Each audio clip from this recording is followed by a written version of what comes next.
Snowflakes danced through the icy air, kissing the glass windows of a lonely mansion perched on a quiet hill.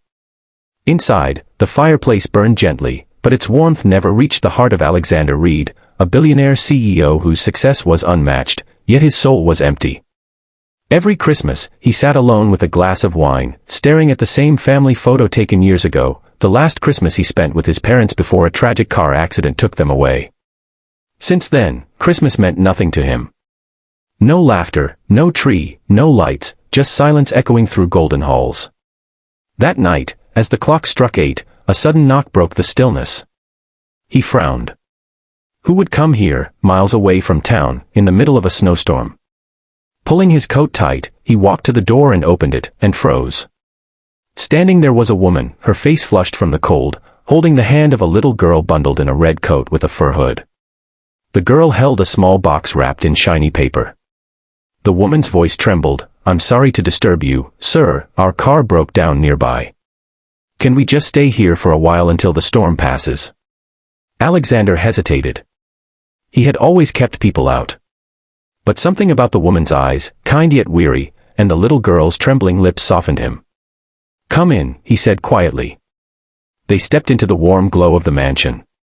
The little girl gasped at the giant chandelier above her head, her eyes wide with wonder. "It's like a palace," she whispered. The woman smiled shyly. "Thank you, Mr. Reed," he replied. "Alexander Reed." Her eyebrows lifted slightly. "The Alexander Reed? From Reed Enterprises?" He nodded, pouring her a cup of tea. "And you are?" "Lydia," she said softly. "And this is my daughter, Emma." As the storm raged outside, the mansion came alive for the first time in years. Emma explored the corners with curiosity, her laughter echoing in the halls that once knew only silence. Lydia helped Alexander prepare dinner in the kitchen, and he found himself smiling. When she asked why there were no Christmas decorations, he shrugged. "I stopped celebrating a long time ago." Lydia looked at him gently. "You don't stop Christmas, Mr. Reed.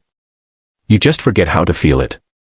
Later that night, as the fire crackled, Emma came to him holding the small red box. "Mister, I brought this for Santa, but I think you need it more." Inside was a handmade ornament shaped like a heart, painted unevenly with gold glitter. "Mama says Christmas is about giving love to someone who forgot what love feels like," she said innocently. Alexander felt something stir inside him, a warmth he hadn't felt in years. He placed the ornament on the fireplace mantel and looked at Lydia, who smiled softly, eyes glistening. "Your daughter's wise beyond her years," he murmured. "She's my reason for everything," Lydia replied. "Even when we have nothing, she reminds me we still have love." As midnight approached, Alexander found himself doing something he hadn't done in years, decorating. Lydia and Emma helped him set up an old Christmas tree from the basement, dusting off forgotten ornaments. The mansion filled with laughter and the scent of cinnamon and cocoa. For the first time, Alexander's heart felt full. The next morning, sunlight glimmered through the frosty windows. The storm had passed. Lydia packed their things reluctantly. "Thank you, Mr. Reed," she said softly. "We'll be on our way." But Alexander stopped her. "Stay for breakfast," he said, almost pleadingly. "At least for one more meal." They shared pancakes and coffee, and Emma giggled as he told her stories of his childhood Christmases. When they finally prepared to leave, Emma hugged him tightly. "Don't be alone next Christmas, okay?" she whispered. He nodded, swallowing the lump in his throat. "I promise."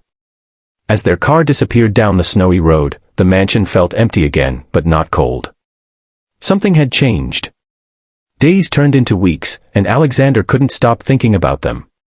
He found out that Lydia worked 2 jobs to make ends meet, struggling to keep Emma in school. One snowy evening, he drove into town and stopped outside a small cafe, the same cafe Lydia worked in. When she saw him walk in, she froze in surprise. "Mr. Reed." He smiled warmly. "Alexander. Please, call me Alexander." He handed her an envelope. "Consider this a gift, for Christmas, and for what you reminded me of." Inside was a letter offering Lydia a position as the community outreach coordinator for his company, a job that paid more than enough to change her and Emma's lives. Tears welled up in her eyes. "Why would you do this?" she whispered. He smiled softly.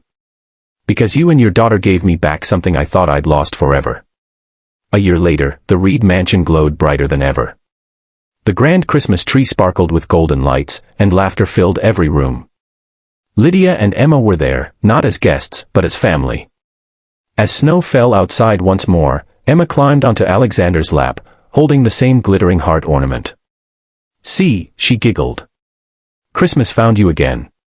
Alexander smiled, looking at Lydia across the room. "No, Emma," he said softly, his voice thick with emotion.